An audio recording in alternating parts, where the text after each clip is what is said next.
All set.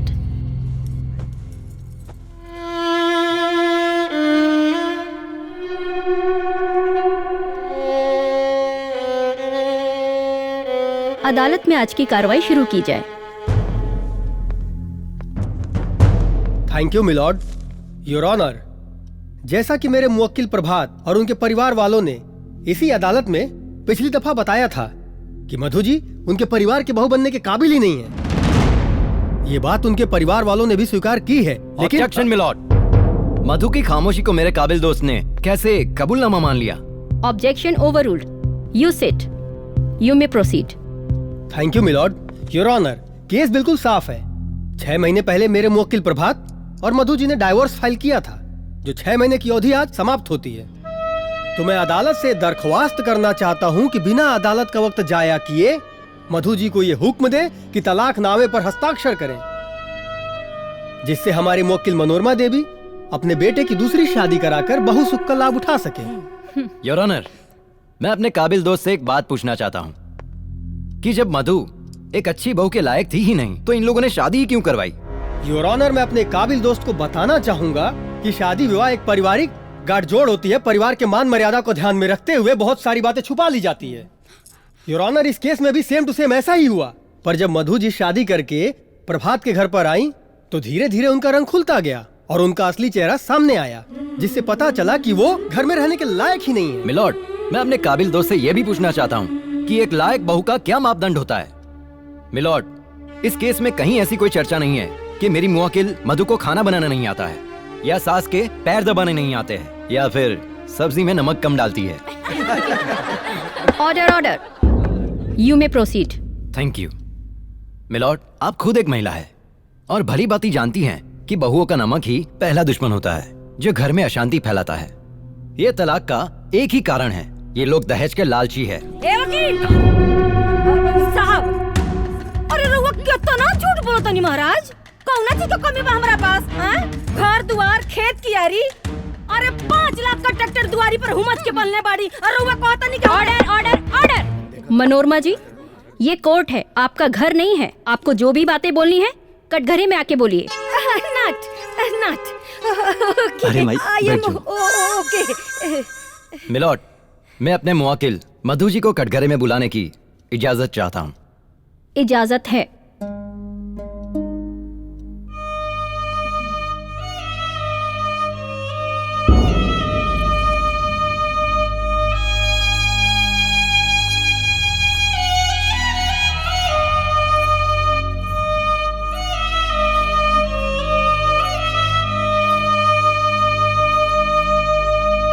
Geeta पर हाथ रख के कसम खाइए, जो कहेंगी सच कहेंगी, सच के सिवा कुछ नहीं कहेंगी।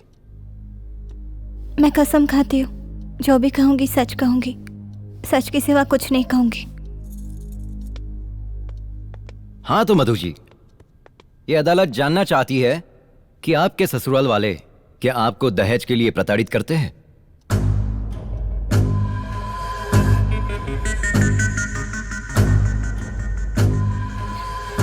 नहीं सर। सच बोलिए, झूठ नहीं। ऑब्जेक्शन मिलॉर्ड, मेरे काबिल दोस्त मधु जी को गुमराह कर कर उनसे सच से झूठ बुलवाना चाहते हैं। Objection overruled. बैठ जाइए। You may proceed. Thank you my lord. Milord, आप देख रही है ना, मधु आज भी इस परिवार को अपना परिवार समझती है, समाज में सम्मान देती है। तो क्या इस परिवार को मधु को सम्मान देने की जरूरत नहीं है? योर ऑनर, महज सम्मान देने से ही किसी का नेचर का पता नहीं चलता है। अगर मधु को उस घर में बहू का दर्जा चाहिए तो मनोरमा देवी को भी सास का सुख और हक देना ही पड़ेगा। अरे ये जज बैठो, अरे का हमरा के सुख देही? अरे महीना में 32 दिन अपना नैहरे में रहेले। अरे तू को बिटिया ना रहती ना मैडम, तो हम तो बिन खइले मर जाए। और एकरे कुप्तन हमार 5 किलो वजन कम हो गई। Order order. मनोरमा जी, आपको पहले ही बताया गया है, ये कोर्ट है। आपको जो भी बोलना है कटघरे में आके बोलिए। I am fine. You may proceed. Thank you milord. Milord, जब एक इंसान की दूसरे इंसान से नहीं बनती है और वो नाखुश रहते हैं तो दोनों में से किसी की भी गलती हो सकती है। लेकिन जब एक इंसान से अनेक इंसान नाखुश हो तो वो एक इंसान ही गलत होता है। जैसा कि इस केस में मधु जी हैं। मैं आपको बताना चाहूंगा कि मधु जी की परिवार में किसी से नहीं बनती है। पति उनको पत्नी मानने को तैयार नहीं है, सास उनको बहू मानने को तैयार नहीं है, ननद उनको भाभी तक मानने को तैयार नहीं है। तो इससे साफ पता चलता है कि मधु जी का व्यवहार इस परिवार के प्रति बहुत ही गलत है। तो मैं अदालत से दोबारा दरख्वास्त करता हूँ कि बिना देरी किए हुए मेरे मुवक्किल प्रभात और उनके परिवार वालों को न्याय दिया जाए। माय लॉर्ड, कुछ देर के लिए मैं मान लेता हूं कि मधु जी गलत है, इनका व्यवहार भी गलत है, पर आप भी एक महिला है और आप भी अच्छी तरह से जानती हैं कि एक महिला जब नई जगह पे जाती है तो वहां के लोगों की पसंद नापसंद, उनके व्यवहार में ढल जाना क्या इतने कम समय में संभव है? मिलॉर्ड, ये परिवार बहुत गरीब है और आप खुद जानती है कि एक औरत का, एक महिला का जब तलाक होता है तो उसका दामन दागदार हो जाता है।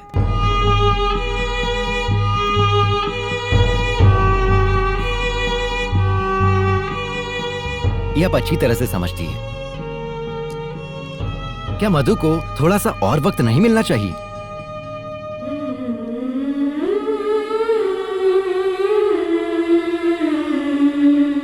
आप दोनों लोग बैठ जाइए। मधु जी, माय लॉर्ड। आप भी बैठ जाइए।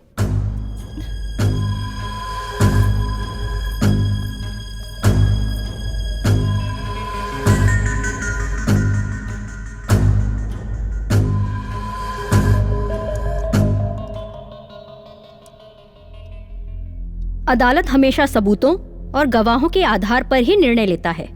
दोनों पक्षों की दलीलों को सुनने के बाद और एक महिला होने के नाते तलाक होने का दर्द क्या होता है ये बखूबी समझती हूँ। इसलिए मधु को 1 महीने का और वक्त दिया जाता है। अगर इस 1 महीने के दौरान अगर मधु अपने ससुराल वालों का दिल जीत लेती है तब तो ठीक है, वरना तलाकनामे पर हस्ताक्षर करेंगी। कोर्ट मधु के पति को ये आदेश देता है कि वो मधु को सम्मान पूर्वक अपने घर ले जाए।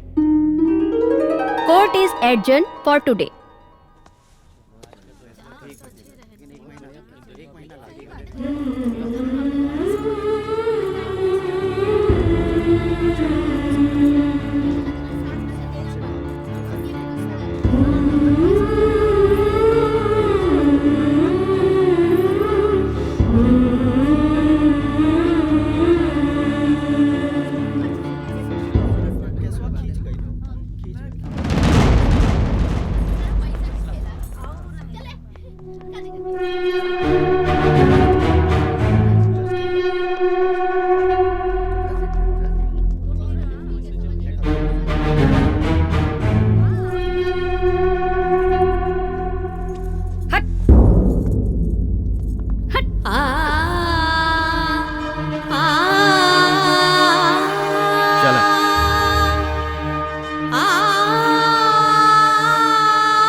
बिटिया, ना ही तोहर बाबूजी जिंदा बाड़े और ना ही तोहरे कोनो भाई बा, और हमार उम्रे कितना बा। हम आजीवन तोहार साथ नहीं खी दे सकत बेटा। उहे परिवार तोहार आपन परिवार हा और उहे लोग तोहार आपन लोग हा। उहे घर तोहार आपन घर हो बेटा। और तोहार बाबूजी बड़का बड़का लड़ाई जीत लेत रहले और तू ऊ लोगन के दिल नहीं खुद जीत सकत। बेटा, ससुराल से पतो के अर्थी ही उठेला। अरे केकरा परिवार में राय टाय ना होला। बीतल सब बात भुला जा बेटा। अरे बिखेरे तो सब केहू के आवेला, बाकी समेटे केहू केहू के, और समेटे वाला काम हमार बेटा करिहा। करबू ना बेटा, हमार रानी बिटिया।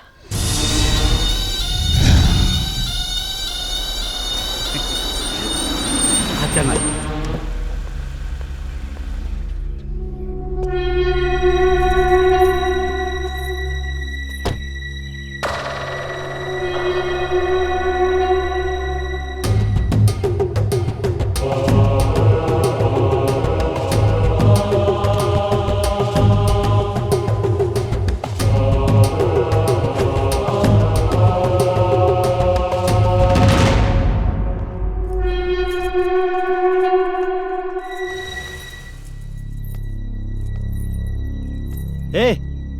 यहाँ का करे आयल हो? माफी चाहतानी जी, बाकी एगो पत्नी अपना पति के कमरा में ना जाए तो कहाँ जाए? ए महारानी, ए घरवा में तोर वजूद सिर्फ एगो नौकरानी के बा। हमरा घर में ना नौकरन के कमरा अलग बनल बा, समझ ले। होई देख छोटकी, कोर्ट आदेश का दे दलस। ई तो घर, पति, संपत्ति सब अपना बापे के समझ लागल। हमरा घर के ना मालकिन बने के कोशिश मत करी है तू, वरना कोर्ट के आदेश जा भाड़ में तोरा घसीट के निकाल के फेंक देम सो। देखा तारी में दीदी कैसे ही घटवास नियन सुनतिया। अरे ऐसे ना जाई रे, ते बैग उठाओ, हम हाथ पकड़ के कर घसीट दन। दीदी चल निकल, दीदी मैं बोले के तू आगे चल रे। दीदी हमारी बात तो सुनी, दीदी निकल दीदी दीदी हमारी बात तो सुनी। कहां जाने काका है ले। अरे ओने जो ओने छोटकी कोठरिया दिखाई देता, ओ है तो हर जगह पा। ए जो ना रे, ताकत का मारे। ए बिटिया, सपना लेके आइल बड़ू तो ये समस्या से तो तर लड़े ही के पड़ी ना बाबू।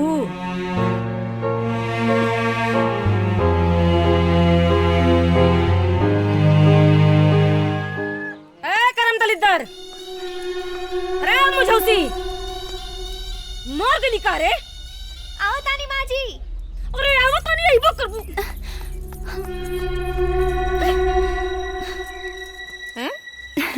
राउर आशीर्वाद से हमारा आयु बढ़ गई माँ जी। अच्छा तो और उम्र बढ़ा ले। करम दलितर, लमघोड़ी, दुष्टा, पापी, राक्षसी, बढ़ गई आयु। रंजितवा, अरे रसमवा, हां भाई, हां भाई, आ गई नी सन। घर में नौकरानी आ गइल बे, जतना काम कुल करा। तोहनी के तो पहले ही से तैयारी करके आइल बड़ा सा हैं? माई शेर तो बिटिया सवा शेर।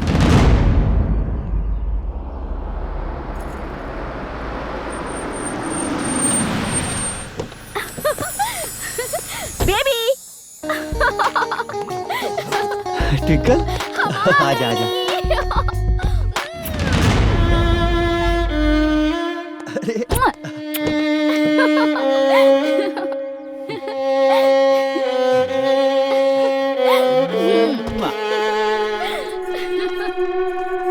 तू तो हमके सरप्राइज दे दिल सोना, बतैले हो तो हम तोके लिवाए खातिर आ जाती।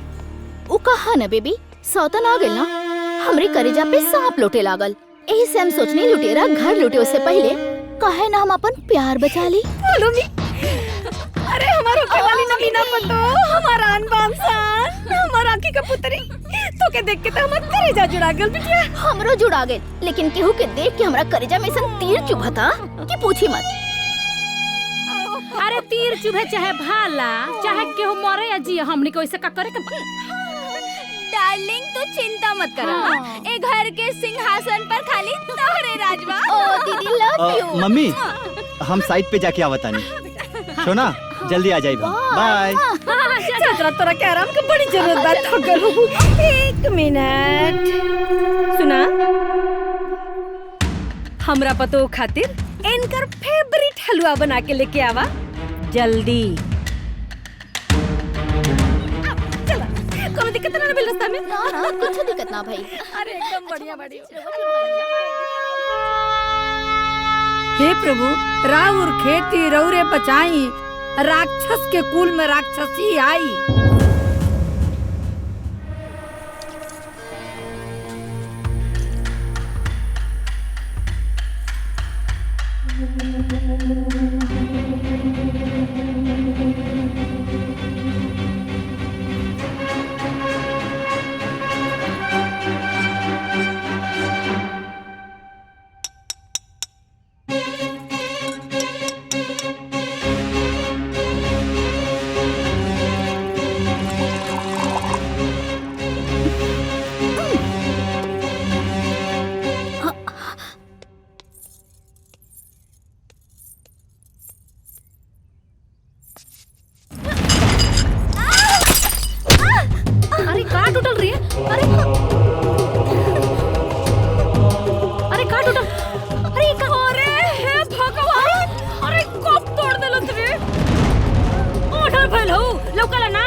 ही हैं?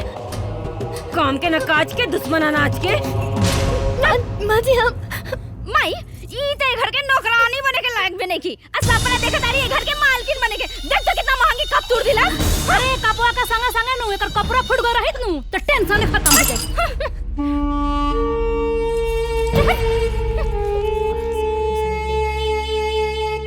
लगा देनी ना स्पीड में ब्रेक। हाँ वेरी स्मार्ट स्पीड ब्रेक। और हमारा होशियार पता टिंकल।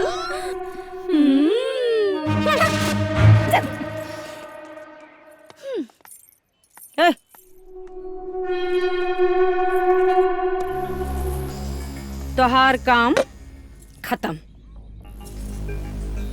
कोर्ट के देवल 30 दिन का आदेश आज खत्म हो गई। और जज मैडम का कहले रहनी याद है ना, हमनी के दिल जीते के बा। उ तो भैल ना और होखे भी ना। बोरिया बिस्तर बांध, साथे कोर्ट चल। वही जैसे तोर विदाई हो जाए। चाहे कुछ हो जाए, कितना तकलीफ कितना दुख दे दी लोग, बाकी हम ये घर से ना जाए। अगर जाए तो हमारा अर्थ ही जाए। रेशमा, रंजीता,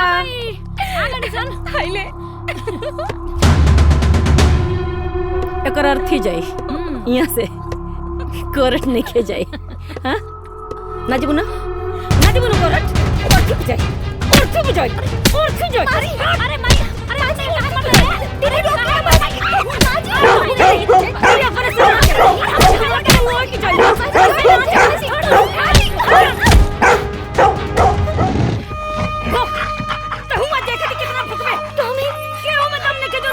रोक सके। बचावा के देखी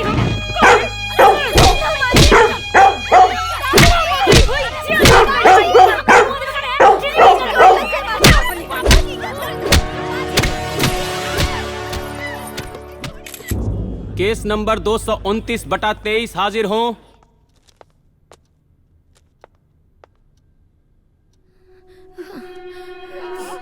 अदालत में आज की कार्रवाई शुरू की जाए।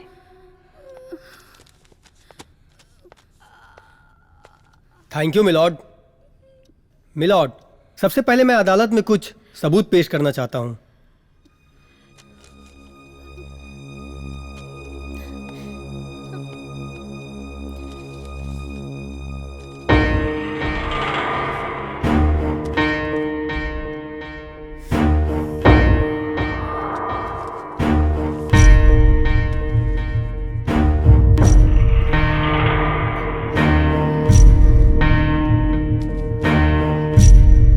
You may proceed.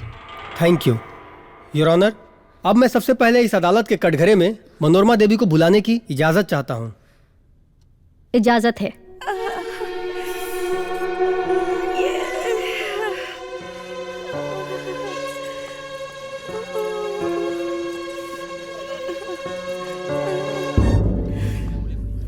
गीता पे हाथ रख के कसम खाइए, जो कहेंगी सच कहेंगी, सच के सिवा कुछ नहीं कहेंगी। सच्चाई कहो, झूठ ना बोलीला। हाँ तो मनोरमा देवी, आप अदालत को बताइए कि आपके शरीर पर आखिरी चोट के निशान कैसे आए।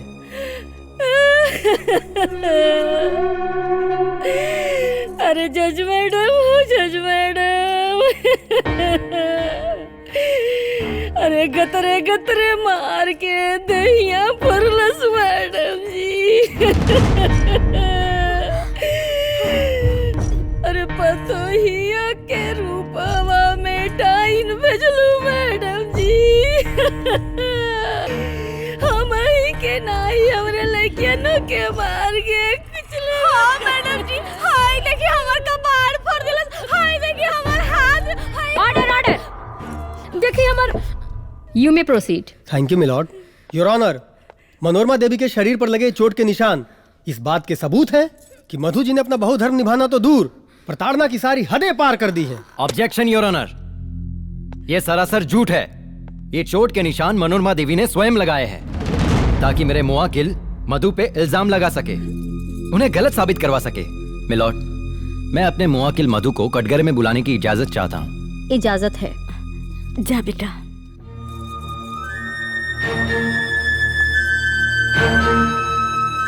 अरे जजमैडो, एकरे भोली सूरत पर मत जाइया, एकरे मिर्चू बनिया पर मत जाइया मैडम जी, हमनी के जिंदगी बर्बाद हो गई। अरे ये देख के तो हम धोखा खइली है मैडम।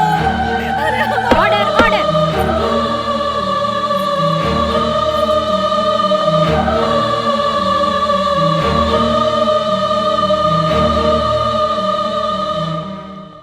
गीता पे हाथ रख के कसम खाइए, जो कहेंगी सच कहेंगी, सच के सिवा कुछ नहीं कहेंगी। मैं जो कुछ भी कहूंगी सच कहूंगी, सच के सिवा कुछ नहीं कहूंगी। मधु जी, आप पे बहुत सारे इल्जाम लगाए जा रहे हैं, सच्चाई क्या है आप बताइए। जज साहिबा, ये झूठ बोल रहे हैं, मैंने कुछ नहीं किया है, मुझ पे झूठा इल्जाम लगाया जा रहा है। मैं सच कह रही हूँ, इन्होंने खुद अपने आप को मारा है। मैं तो इन्हें अपनी माँ जैसे मानती हूँ और नंदो को अपनी बड़ी बहन। ऑब्जेक्शन मिलॉर्ड, ये सरासर झूठ बोल रही हैं। ये सच बोल रही है। अगर ये सच बोल रही हैं योर ऑनर, तो क्या मेरे काबिल दोस्त के पास इस बात का कोई सबूत है? मधु जी अपने आप में खुद एक सबूत है। योर ऑनर, हर गुनाहगार अपने आप को बेगुनाह ही बताता है। नहीं जज साहिबा, मैं सच कह रही हूँ, मेरा यकीन करिए, मैं झूठ नहीं बोल रही। योर ऑनर, मैं मधु जी से कुछ सवाल पूछने के लिए आपसे इजाजत चाहता हूँ। इजाजत है। Thank you milord. मधु जी, सबसे पहले मैं आपको बता दूं कि कोर्ट भावनाओं के आधार पर नहीं चलता। कोर्ट को अपना फैसला लेने के लिए सबूत और गवाहों की जरूरत पड़ती है। तो क्या आपके पास कोई गवाह है?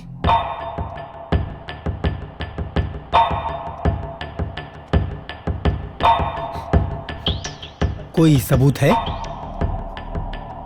Point to be noted milord, Madhu ji के पास ना कोई सबूत है, ना ही कोई गवाह है, और इनकी खामोशी ही इनकी सारी बातें बयां कर रही है। जज साहिबा, मधु जी ने जो बर्ताव अपने परिवार वालों के साथ किया है, शायद ही कोई बहू अपने परिवार वालों के साथ ऐसा करे।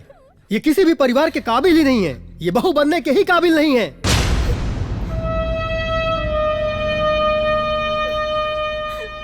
तो मैं अदालत से दोबारा दरख्वास्त करूंगा कि बिना अदालत का वक्त जाया करते हुए मधु जी को ये हुक्म दे कि तलाकनामे पर ये जल्द से जल्द हस्ताक्षर करें। ठीक है, आप बैठ जाइए। जी।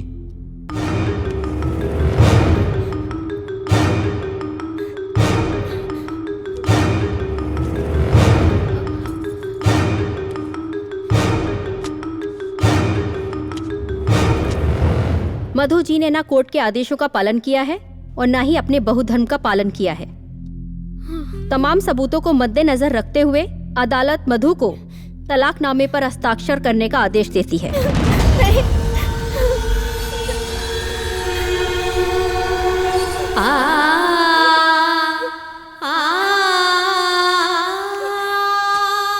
जज साहिबा, मैं कुछ कहना चाहती हूँ। इजाजत है।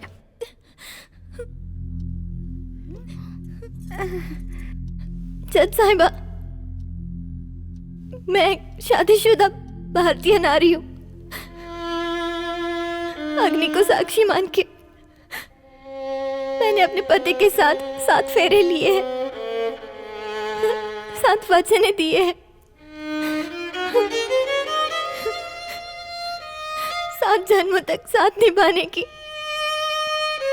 हम दोनों ने कसमें खाई है।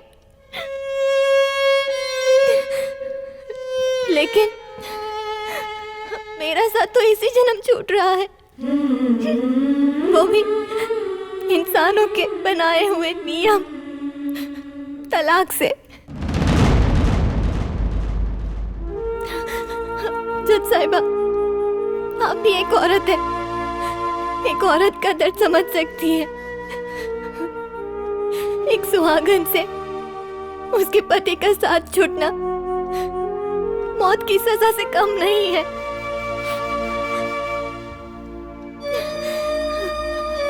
आप तो मौत की सजा देने वाले से उनकी आखिरी इच्छा पूछती है ना? क्या मुझसे मेरी इच्छा नहीं पूछी जाएगी?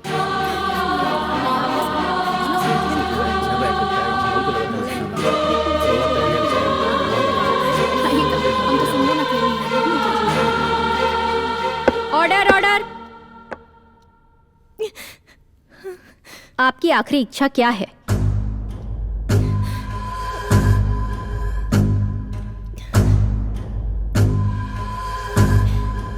मुझे सिर्फ 24 घंटे यानी कि एक दिन की सास बनने की सहमति दी जाए। ऑब्जेक्शन मिलॉर्ड, अब ये क्या नया ड्रामा है? कभी 6 महीना, कभी 1 महीना, कभी 1 दिन, कल को बोलेंगे चुप कि हो 1 जाइए। घंटा। Order order. Objection overruled. Please आप बैठ जाइए। सहमति मंजूर है।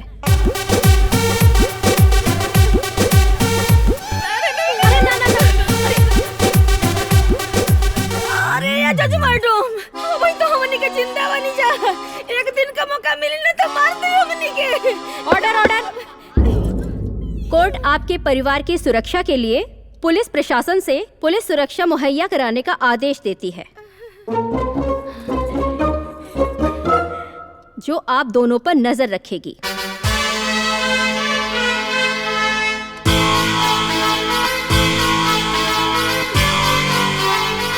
Court is adjourn for today.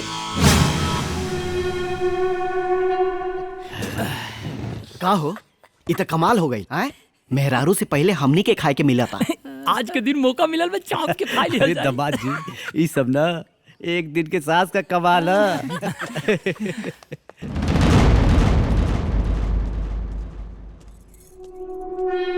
Mummy, ये सब का ड्रामा चला था? अरे जैसन के तैसन और का। ये सब हमके बिल्कुल पसंद नहीं खे। You are under arrest. काय खातिर अरेस्ट? हाँ, आपने एक दिन की सास के आदेश की नाफरमानी करने की हिमाकत की है। अबे चल, आदेश की नाफरमानी करने की हिमाकत की है। मम्मी तू चुप काहे बाड़ू? ये सब का हो रहल बा? का पता बेटा, अब कौनो अधिकार ना हमरा पास। ई है एक दिन का सास। ये सब जवन तू कर रहल बाड़ू ना, ये सब ठीक नहीं क्यों होत? ये सब कौन घर में होला? सही बात बा। तो जौन पहले होत रहे वो कौना परिवार में होला? आज बुरा लागल ना, तो ये बुरा रवा के पहले भी लागे की चाहिए। हर घर में परिवार होला, परिवार में संस्कार, हर आदमी के एगो पद होला और हर पद के प्रतिष्ठा मिले के चाहिए। रवा तो पढ़ल लिखल बानी, तो ई ज्ञान रवा में काहे नहीं खे? रवा अपना दोस्त के घर तो जाते होखब और जरूर देख ले होखब कि माँ बाप के बीच कैसन बात विचार होला, बाप बेटा के बीच कैसन व्यवहार होला। कब बाबूजी के आदर से पाँव छूले बानी रवा? कब वो प्यार से पापा जी कहले बानी ना? काहे के संस्कार तो बा ना। बिया में जीजा जी के पाँव तो धोइले हो, ई तो रवा देखले हो कब।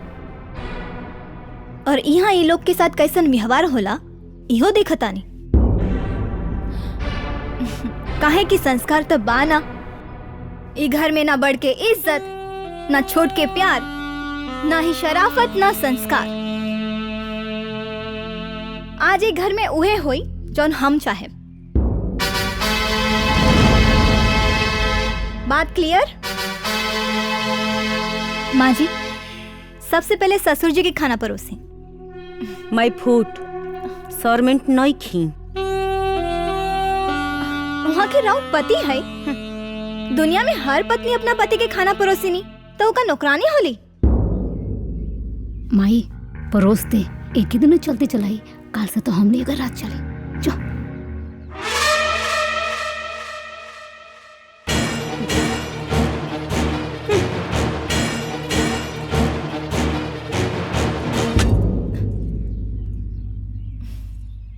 माँ जी, थाली उठाई। परोस तो देनी। एक दिन की सास हम बानी की रवा। थाली उठाई।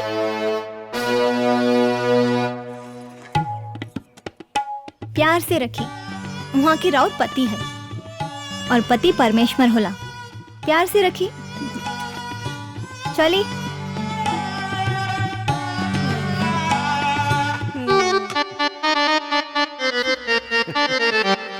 अरे रे रे, कहाँ? जब तक खाना खत्म ना हो कब तब तक यही जा खड़े होके के बा।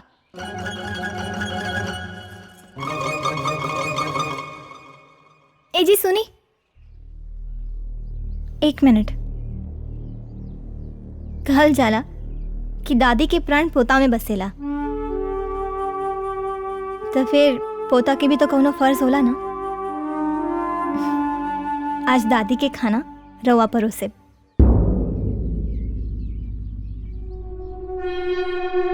आई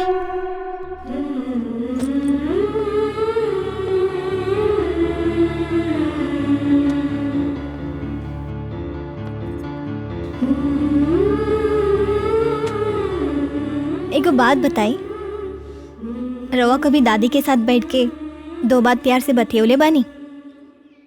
ना नो, कब पोता बन के दादी के साथ प्यार के लिए बानी? ना ना। तो आज दादी के पहला निवाला रवा अपना हाथ से खिया।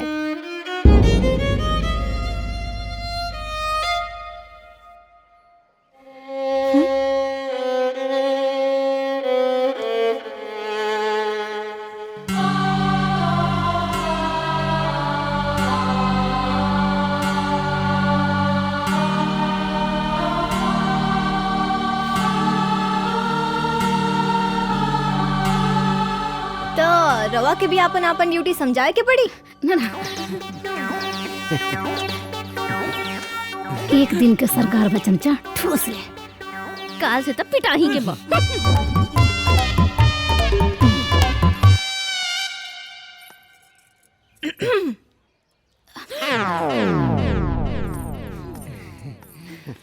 सोनी जी,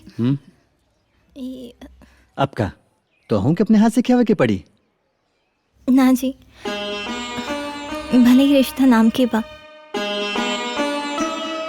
बाकी हमरो पूर्व जन्म के कौनो पाप रहे कि हम इस सबसे वंचित बानी। भले काले हमने के तलाक हो जाए, लेकिन आज तो हम राउर पत्नी के पद पर बानी। यही हिसाब से हमरो भी फर्ज बनता। आई खाना खा ली।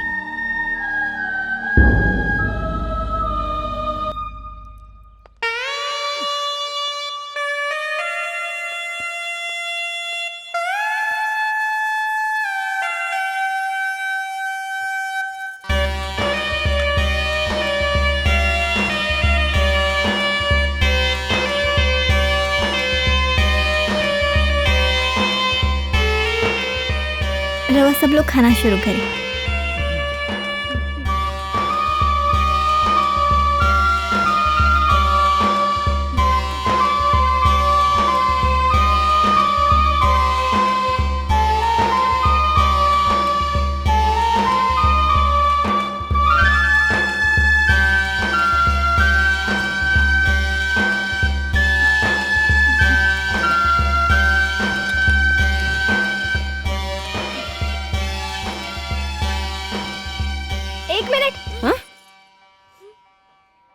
केहू भी थाली के हाथ ना लगाई। काहे? काहे के ही हमनी के पति के जूठा थाली ह, तो सबके यही में खाए के बा। काहे? हमनी के जूठा थाली में ना खाए, मर्द का जूठा खाए सान। हाँ, केहू न खाई जूठ थाली में। खाए के पड़ी, काहे कि जूठा थाली में खैला से प्यार बढ़ेला। और ये एक दिन के सास के आदेश बा। हम हैं एक दिन के सास, हम हैं एक दिन के सास, हम हैं एक दिन के सास। हम हैं एक दिन के सास, हम हैं एक दिन के सास, हम हैं एक दिन के सास। माताओं एवं बहनों, आप लोगों के सामने एक दिन की सास विराजमान हैं। और आप सबसे अनुरोध है कि कृपया इनके आदेश का पालन करें, वरना कोर्ट के आदेश की अवहेलना होगी और मजबूरन हमें आप लोगों को गिरफ्तार करना पड़ेगा।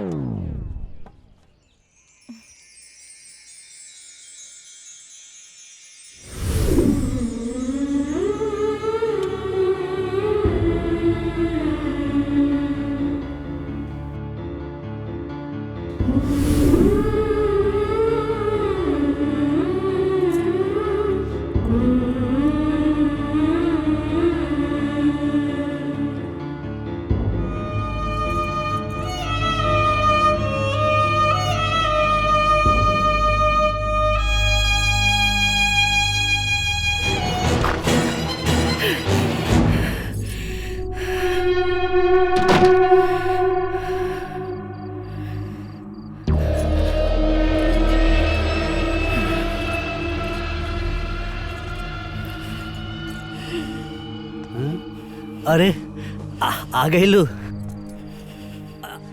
आ सुता। चुप दबा दे टटुआ भी टेबल जेबा सुता। तक ये वजह छोड़ देते जब मन कर दबा के सो जाइए, हम गमछे पे सुत रहा।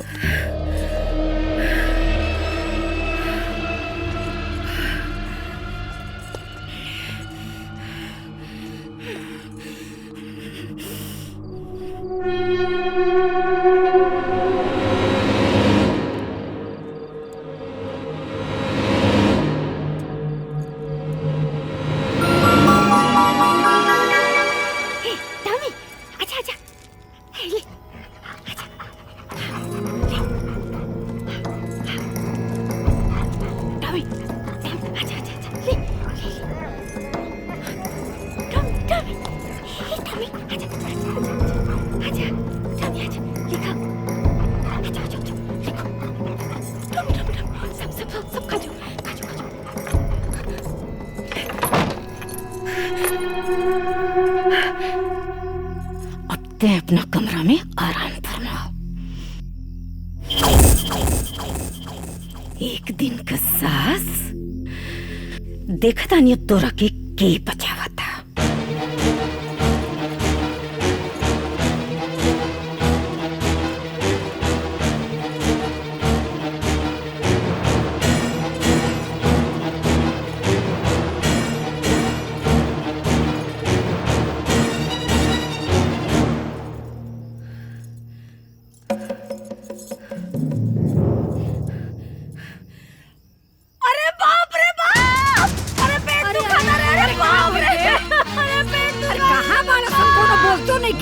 अरे बाप रे, अरे क्यों सुना था किनारे मैया। अरे मैया अचानक कहाँ हो गई रे तोरा? पेट दुखा था रे पप्पा रे, जान गए रे मैया। अरे बाप रे, जान गए रे। माजी काबिल माजी माजी काबिल माजी। अरे मनोरमा काबिल तो के माजी काबिल माजी। अरे पेट दुखा था जी। डॉक्टर के बुला के नहीं नहीं, गरम पानी बेटा। अरे माई रे। मधु जल्दी लेके आओ।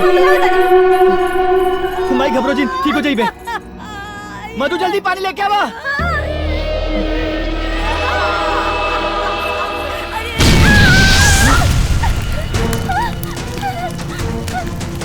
मधु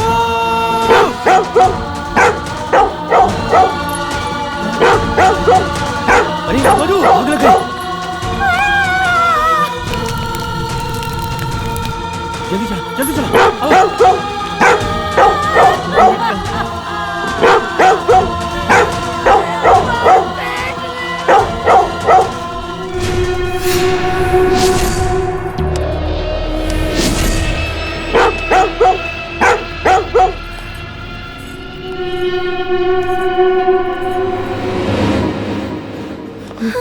चल बहुत जल्दी ले चल। अरे कहाँ हो गई बिटिया? अरे ये सब कहीं हमरा साथ ठीक ना कहीं माँ जी।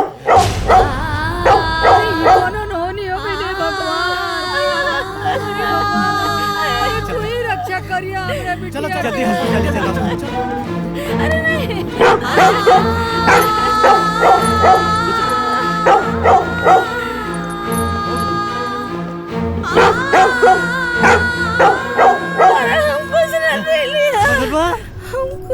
मनोरमा, अरे तो कहाँ हो गए मनोरमा? आपन पसंदीदा फिल्म देखे खातिर डाउनलोड करी दंगल प्ले ऐप।